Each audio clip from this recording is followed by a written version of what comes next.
আসসালামু আলাইকুম বন্ধুরা, চলে আসলাম নতুন একটি ডেইলি ব্লগ নিয়ে। তো আমরা আজকে যাচ্ছি চাঁদপুর রবিনের শ্বশুর বাড়িতে। তো আমি, রবিন আর রবিনের ওয়াইফ আর তাদের বাচ্চাটা সহ যাচ্ছি। তো যাওয়ার কারণটা হচ্ছে যে রবিনের ওয়াইফকে তার বাপের বাড়ি দিয়ে আসবে, রবিনের ওয়াইফের বাপের বাড়ি দিয়ে আসবে। তো এই কারণে মূলত যাওয়াটা। তো এটা তাদের পারিবারিক কাজ, তো আমি যেতে চাইনি। তো রবিন বললো তার থেকে নাকি একা যেতে বোরিং লাগবে, তো সেই কারণে সে আমাকে কালকে থেকেই পেন দিচ্ছে যাওয়ার জন্য। কালকে সারাটা দিন সে আমাকে পেন দিচ্ছে। তো তার পেনের কারণে আমি পুরো বিরক্ত হয়ে পরে রাজি হয়েছি। তার মাও বলছে আমাকে যাওয়ার জন্য, তো এই কারণে আর রাজি হয়ে গেলাম। তো সারাদিনই কালকে পেন দিছে যাওয়ার জন্য, তো এই কারণে শেষ পর্যন্ত আমি রাজি হয়েছি। গ্রামের চাচা তো ভাই। তো হ্যালো বন্ধুরা, আমরা রওনা দিলাম চাঁদপুর লস গার্ডের উদ্দেশ্যে। আমরা তো প্রতি মাসে 2-1টা ট্যুর দিয়ে থাকি। এখন হঠাৎ করে মনটা চাইলো চাঁদপুর লস গার্ড দেখার জন্য। তো আমাকে শাকিল অনেকদিন ধরে বলছিল, বন্ধু চল আমরা যাবো, দেখবো লস গার্ড দেখবো। চাঁদপুর সব জায়গায় তো গেলাম, চাঁদপুর লস গার্ড তো এখনই যাওয়া হলো না। তা আমরা ওইটাই লক্ষ্য করে আজ আমাদের রওনা। সবাই আমাদের জন্য দোয়া করবেন যাতে আমরা সহি সালামত আবার ফিরে আসতে পারি। সবাই আমাদের জন্য। আচ্ছা, তুই যতক্ষণ গালবাজি করছো, জান সত্যি কথা কই যাইতেছস। আসল বিষয় হচ্ছে সে তার শ্বশুর বাড়ি যাচ্ছে, মূল বিষয় হচ্ছে এটা। আর প্রথমত সে 5টা বাজে আমরা ডেকে নিয়ে আসছে, কিন্তু ট্রেন হচ্ছে 8টা বাজে। প্রায় 2 ঘন্টা ধরে আমরা হাঁটতেছি, ট্রেনের অপেক্ষায়, ট্রেন কখন ছাড়বে। এখানে আবার একটা মোবাইলও কাম হয়ে গেছে। আমাদের সামনে একটা মোবাইলও চিন্তা হয়ে গেছে। ভাগ্যবালা আমাদের আইফোন, স্যামসাং আলট্রা, ওগুলো সবগুলো আমাদের সেভ মতোই রাখছি, কারণ ওগুলো সবগুলো সমস্যা, এখানে মানুষজন টিকতে পারবে না, এটা আমি ভালো করে জানি।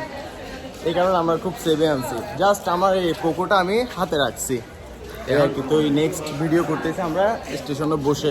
আচ্ছা, তুই এটা 2 ঘন্টা আগে নিয়ে এলি, আমি 2 ঘন্টা ধরে হাঁটাহাঁটি করতেছি, এটার বিষয়ে কিছু বল। 2 ঘন্টা এটা বোরিং একটা ফিল করা যাচ্ছে। বোরিং ফিল যদি এটা তুমি অনুভব করে নিতে পারো, একটা যে প্রাকৃতিক ফিলটা আছে, রেল স্টেশনের পচা গন্ধ, পচা আবর্জনা, এগুলোরও একটা ফিল আছে। এই অনুভূতিটা নেওয়ার জন্য আমি তোমাকে 5টা বাজে নিয়ে আসা। এই আমরা এই মুহূর্তে উপস্থিত চট্টগ্রাম রেলওয়ে স্টেশন। আমরা এখানে আসার পর অনেক কিছু লক্ষ্য করলাম। একটা দোকান, আমরা খাবার খাইতে গেছি, দোকানটায় দেখাচ্ছি আপনারা, এদিকে দেখুন। দোকানটা বারবার স্টোর, বারবার স্টোর, একবার খেলে আপনাকে বারবার যেতে হবে, বারবার স্টোর। তো আমরা এখানে যাইরে একটা এই চিকেন চাপ খাইছিলাম। চিকেন চাপ খাওয়ার পরে আমি অলরেডি 3বার ওয়াশরুমে চলে গেছি। 2 ঘন্টা লেগছে বারবার, কিন্তু বারবার আপনাকে যেতে হবে দোকানে না ওয়াশরুমে। তো বিউটিফুল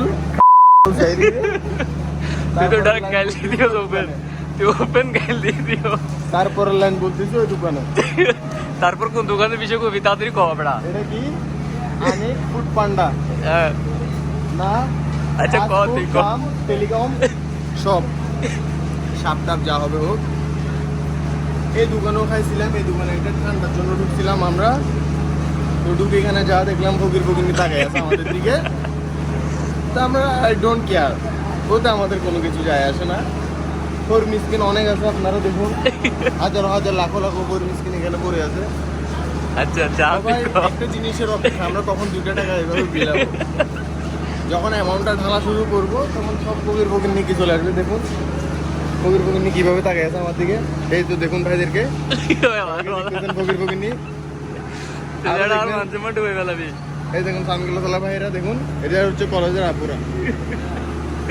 এরা সবাই রওনা দিচ্ছে এর উদ্দেশ্যে। কোথায়? ফকির উদ্দেশ্যে।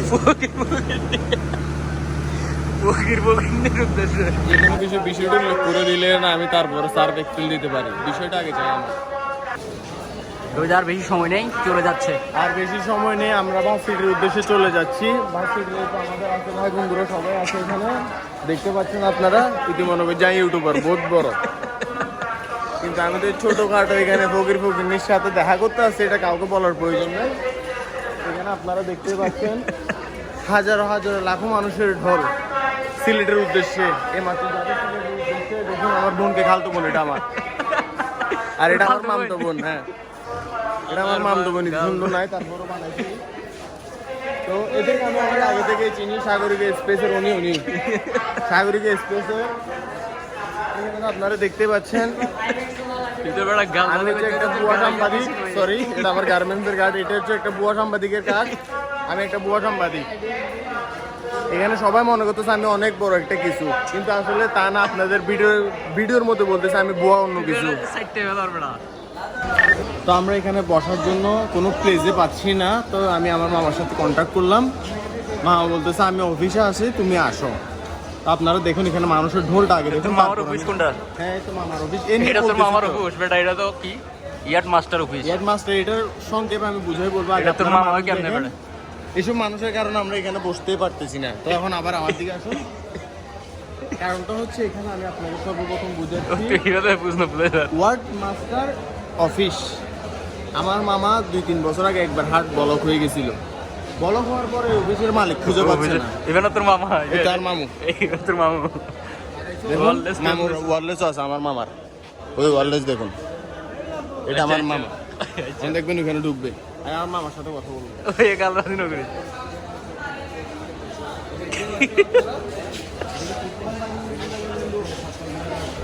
তো অবশেষে আমাদের ট্রেন ছাড়লো গন্তব্যের উদ্দেশ্যে।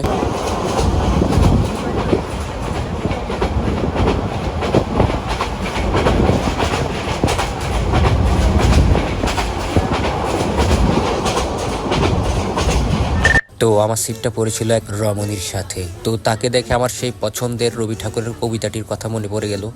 রেলগাড়ির কামরায় হঠাৎ দেখা, ভাবিনি সম্ভব হবে কোনোদিন। আগে ওকে বারবার দেখেছি লাল রঙের শাড়িতে, ডালিম ফুলের মতো রাঙা। আজ পরেছে কালো রেশমের কাপড়, আঁচল তুলেছে মাথায়, দুলন চাপার মতন চিকন গোর মুখখানি ঘিরে। মনে হলো কালো রঙের একটা গভীর দূরত্ব ঘনিয়ে নিয়েছে নিজের চারদিকে, যে দূরত্ব শস্য খেতে শেষ সীমানায়, শালবনে নীলাঞ্জনে। থমকে গেল আমার সমস্ত মনটা। চেনা লোককে দেখলে অচেনা গম্ভীর যে হঠাৎ খবরের কাগজ ফেলে দিয়ে আমাকে করলো নমস্কার।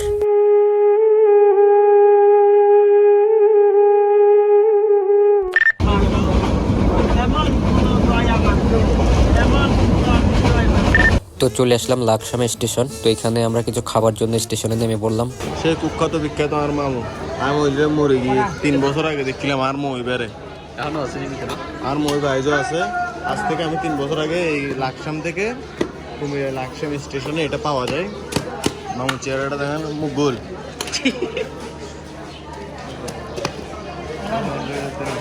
মামু আরো কিন্তু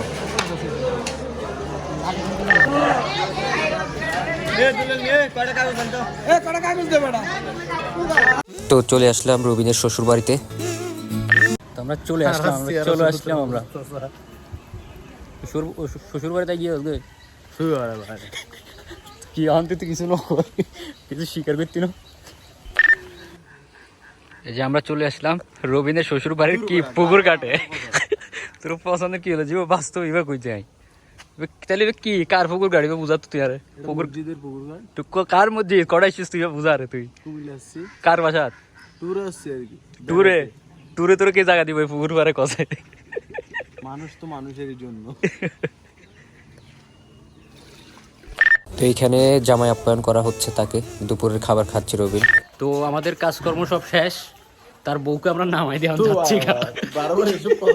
তো আমরা যেটা কাজ করতেছে সেটা বলতে হচ্ছে, আমার তো বলতে হবে তো কিছু নাকি আমরা যে যাচ্ছি এটা তো বলতে হবে। মূলত আসার উদ্দেশ্য ছিল একটা মাছের প্রজেক্ট নিয়ে। তো এখানে আমরা কিছু ছোটখাটো একটা ধরুন 20-25 লাখ টাকা ইনভেস্ট করছিলাম। এটা আমাদের হিসেবের বাহিরের টাকা, তারপরও ছেড়ে দেওয়া যায় না, এই কারণে আমাদের আশা। তো আমরা দেখছি এখন সাকসেস হয়েছি আমরা। এই এখন আমরা যাচ্ছি আমাদের এক ল্যাংটাকালের বন্ধুর সাথে দেখা করার জন্য। ছোটবেলার সেই বন্ধু সাগর, আমরা 3 জন একসাথে বড় হয়েছি, তো আমরা 2 জন এখন একসাথে আছি। আর তাকে পাইলে আমরা 3 জন একসাথে হয়ে যাবো আবার। সেই আর্থিক অবস্থা খুব খারাপ। আর এখানে ঘটে যাওয়া বাপ্পির ঘটনাটি বলো তুমি। এই কবরস্থানের পাশে আমি তাকে প্রথমবারে বারণ করেছিলাম, বাপ্পি তুই যাইস না, এখানে রাস্তাঘাট গ্রাম সাইড ওগুলো ভালো না, এখানে মানুষ সবসময় রাত্রে খারাপ জিনিস চলাফেরা করে। সে বাহাদুরের মতো আসছে, বাহাদুরের মাসে এসে এই জায়গাটার মধ্যে সে কাটাপ্পা হয়ে গেছিল। কাটাপ্পা বলতে সে এইভাবে আসছিল, আসার পর মানুষে এমন একটা ইয়া করে আসতেছে, হাতে একটা স্মোক ছিল, দুম করে কালো একটা তার সামনে এইভাবে দাঁড়ায় গিয়ে দাঁড়ায় জন মার তুই তো এই লেগর উড়ি ফুড়ি দূর এই তো দূরে যাই রে কদ্দে রবিন ইতার এর দূর রাত দিতে এটা 103 জ্বর, ইতা আরো কইবার দেরি রবিন ইতার গাত 103 জ্বর। আমি যে কি দে কত বাজে শীতকাল আসিল কম্বল তোর ডুকি ও বাবিতে 2-3 খানা পিনা নোখা এই যে সিগারেটের নামও নদরের কেল্লাই ভূতের লাই কি বলে তুই এগিয়ে এদের সামনে ভূত এই আর ঘটে যাওয়া ঘটনা আর আমরা যাচ্ছি সাগরের উদ্দেশ্যে সাগরের সাথে এখন মিট করবো আমরা তো সে এখানে থাকে তো আমরা যাওয়ার পথে তার সাথে দেখা করে চলে যাবো আর কি একসাথে। হাজীগঞ্জ হ্যাঁ কুমিল্লা হাজীগঞ্জ চাঁদপুর হাজীগঞ্জ। তো অনেক দিন পর প্রায় 10 বছর পর আমরা 3 বন্ধু একসাথে হব। একটা বাচ্চার মানে ছেলেবেলা যেখান থেকে শুরু হয় আমাদের 3 জনের বন্ধুত্বটা সেখান থেকে শুরু হয়েছিল। ফার্স্ট বন্ধু আমরা 3 জন ছিলাম। তো এই 3 জন আমরা আবার কত হয় আমাদের 25 বছর প্রায় 25 প্লাস। তো মনে করেন প্রায় কি 23 বছর পর আবার আমরা কি সেই ছেলেবেলার আড্ডা আজকে 23 বছর পর হ্যাঁ মানে যখন আমাদের 2 বছর ছিল তখন থেকে আমাদের কি বন্ধুত্বটা শুরু। নেক্সট আমরা মিট হওয়ার পর বাকি ভিডিও দেখাইতেছি। তো তার সাথে দেখা হওয়ার সময় আপনাদের সঙ্গে দেখা হচ্ছে। আর আমরা এখন গাড়ি তুলবো কি দিয়ে যাবা? ফার্স্টে সিনজি হেলিকপ্টার না সিনজি? ফার্স্টে সিনজিতে তারপরে বাসে তারপর আবার বাসে বিশ্বর থেকে আবার বাস নিতে হবে। এখন বলাখাল থেকে বাস নেব এখান থেকে সিনজি নিব পর্যন্ত হাজীগঞ্জ থেকে আবার কুমিল্লা বিশ্ব রোড বাস। আচ্ছা টোটাল বাস পাল্টাতে হবে 2টা, সিনজি পাল্টাতে হবে 2টা। ওকে। 6-7 বছর আগে আমার শ্বশুর বাড়িতে ভুট্টু ভাই সহ আসছিল, হ্যাঁ আমাদের সিনিয়র পার্সন ভুট্টু ভাই আসছিল। তা আসার পর ওদিক দিয়ে দোকানগুলো দেখতেছেন, ওদিক দিয়ে মাথার দোকানগুলো দেখেন, আপনি একটু ক্যামেরাটা ঘুরান। ওই মাথায় সিনজি আসতেছে, তার পিছনে 2টা দোকান আছে। আচ্ছা দোকান দেখা গেছে। হ্যাঁ ওই দোকানে ওখানে 3-4টা দোকান আছে। এমনি সারাদিনে ধরে না 50-60 টাকা বিক্রি করে ওই দোকানগুলোতে। এর ভিতরে আমার সিনিয়র পার্সন ভুট্টু ভাই, এটা হচ্ছে আবার আমাদের এখানে শ্বশুর বাড়ির চেয়ারম্যানের বাড়ি। চেয়ারম্যানের বাড়ি? হ্যাঁ চেয়ারম্যানের বাড়ি, মানে ওনার নামটা ভুলে গেছি কি একটা। আচ্ছা যাই হোক, বলো না তুমি তো ওই নামটা আর কি। তো ভুট্টু ওইখানে সিগারেট খাইতে গেছিল না কি খাইতে গেছে উনি জানে, আমি তখন ছিলাম না। ওনার পকেটে টাকা নাই ফার্স্ট। সেকেন্ড হচ্ছে উনি এখানে যে পরিচয় দিছে উনি নাকি চেয়ারম্যানের ভাগিনা। বলছে আমি চেয়ারম্যান বাড়িতে আছি, আমি চেয়ারম্যান মামার ভাগিনা। তো সবাই বিশ্বাস করে ওনাকে আরো খুব ভালো আপ্যায়ন করছে। চা নাস্তা তো খাওয়াইছে, বাট উনি আরো 50 টাকার 1 বিড়া পান নিয়ে আসছে। 1 বিড়া পান নিয়ে আসার পর সেদিন যাইতে না যাইতে তার পরের দিন ঘরের মধ্যে 50 জন মানুষ। কি কারণে? দোকানদার কি কারণে? আচ্ছা দোকানদাররা মানে সে বাকি খাইছে, এটাই সে বাকি খাইছে বলে। বাকি টাকা খুঁজতেছে কার থেকে? খুঁজতেছে চেয়ারম্যান থেকে। চেয়ারম্যান তার আজ মারে নাই। চেয়ারম্যান এখন আছে নি, খবর লো। চেয়ারম্যান তারা চিনে না। পরবর্তী চেয়ারম্যান কি করছে, আসছে, আসার পরে ওকে ধরছে, বলতে তুমি কার পরিচয় দিছো? বলতে আমি চেয়ারম্যানের পরিচয় দিছি। বলতে চেয়ারম্যান কে? ওটা আমার মামা। কিন্তু চেয়ারম্যান কে বলতেছে চেয়ারম্যান তার মামা। হ্যাঁ কিন্তু চেয়ারম্যান যে চেয়ারম্যান মানে ওই চেয়ারম্যান যে তার মামা সে জানে না, আর তার মামাকে ইতেও জানে না। পরবর্তী বলতেছে তুমি আমার চিনো? বলতেছে না আপনারা আমি চিনবো না, কিন্তু আপনারা আমার মামা চিনবে, চেয়ারম্যানে চিনবে। শালার বুঝ চালাক ভিতরে ঘর তুমি বাইর করে এনে কথা আপনি মেহমান বিদে আমি আপনাকে কিছু বললাম না। তো এখানে একটা আমার মান সম্মান গেছে না। তো ভুট্টু ভাই ভিডিওটা দেখলে কিছু কমেন্ট করিয়েন ভাই। এটা কি আসলে বাস্তব ঘটনা? অবশ্যই বাস্তব। আচ্ছা তাহলে আমরা রওনা দিই। তো আমরা হাজীগঞ্জ থেকে চলে আসলাম বিশ্ব রোড বাসে করে, নাকি কুমিল্লা বিশ্ব রোড। আমরা আবার উঠে গেলাম বাসে বিশ্বরূপ থেকে চট্টগ্রামের উদ্দেশ্যে। প্রথমে আমরা হাজীগঞ্জ থেকে বিশ্বরূপ আসলাম নাকি, তারপরে এখন বিশ্বরূপ থেকে চট্টগ্রাম যাব। তারপর আমরা ওই জায়গা থেকে সিনজিতে আসছিলাম। ওই জায়গাটার নাম কি? ওইটা হচ্ছে রামপুর। আচ্ছা রামপুর থেকে হাজীগঞ্জ আসছি আমরা কি সিনজি দিয়ে। তারপর বাসে করে আবার কি বিশ্ব রোড থেকে আবার সিটি গেট অলংকার যাব। বাসে করে সিনজিতে করে ওইখান থেকে আমাদের গন্তব্যে চলে যাব বাইজিৎ, কলকাতা। আচ্ছা হাজীগঞ্জ গেছিলাম তো সাগরের সাথে দেখা করতে, কিন্তু সাগরে আধা ঘন্টা লেট হবে বিদায় আমরা চলে আসছি। তার সাথে দেখা হয়নি আর দেখা করতে পারিনি, কারণ ওই সময়টা আমাদের নাই। তাকে যে দেবো ওই সময়টা ছোটবেলার বন্ধু হয়েছে গিয়েছে, কিন্তু আগে আমাদের ব্যবসা